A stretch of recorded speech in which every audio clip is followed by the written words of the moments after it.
Welcome to Gents Garage. Today we will be removing, inspecting and cleaning the air filter on a ZXR 400. These are the tools you need: a manual or electric Phillips screwdriver, a variety of sockets with a ratchet of your choosing, a 6-inch extension bar, a magnetic pickup tool just for any stray bolts that get away, and a variety of Allen keys. Trays are useful, however you can use the caps of old aerosols to help keep the bolts in one place. First you will need to remove the top of the fuel tank fairing, which is this. There will be 2 bolts here and 1 further here.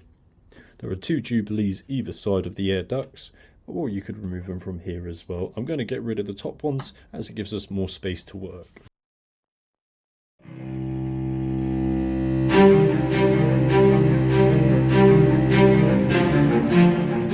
Next is the front seat base, which for me is a 4mm Allen key.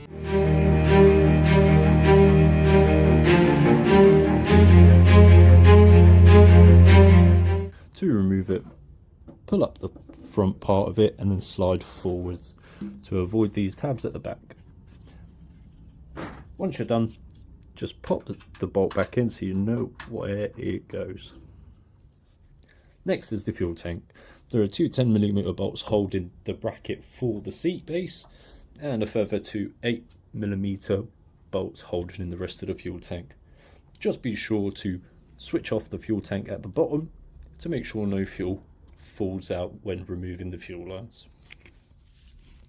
To shut it off, simply turn anti-clockwise all the way around, and that should stop any fuel dribbling out when being removed. You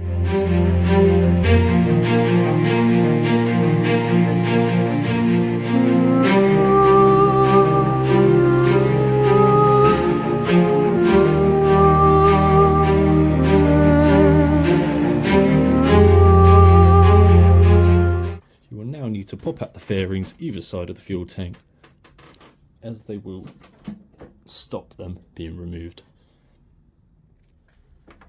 As you can see just there are tabs either side of the fairings, which do need to be removed. Once that has been completed, you can gently pull up the fuel tank, as there are fuel lines along the bottom of it. They will be located just here of the fuel shut-off valve. Next is the ring of bolts all the way around the top of the air housing and 2 Phillips screws.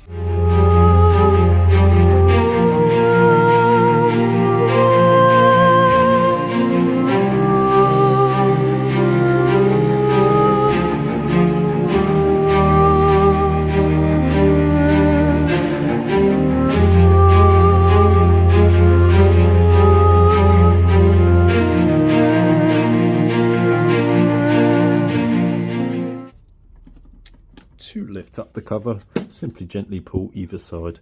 If you are struggling, do use a plastic trim tool so it doesn't damage the rest of the plastic air housing.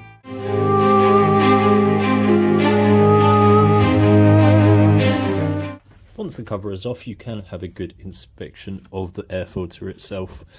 Now, if it's too dirty or covered in leaves or hay or anything like that, please do remove it and give it a clean. If you think it's beyond repair, and then please do order a new one, which I'll show you how to remove in the next step of this video. Next will be to remove this air hose, which can be done by hand. If you are struggling, then do use a plastic trim tool, just to be cautious and not damage the housing itself. To remove the air filter housing, there's a ring of bolts all the way around the edge and 2 in the centre. The ring around the edges can be removed entirely, however the 2 in the centre can be removed just enough so they stay on the thread of the air filter housing.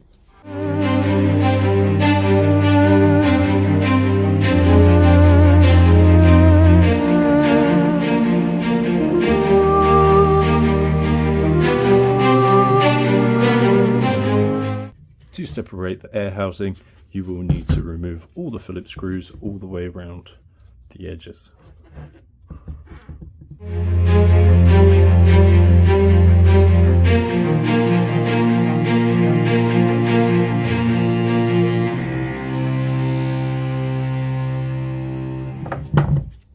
As you can see, this K&N filter is not in too bad condition.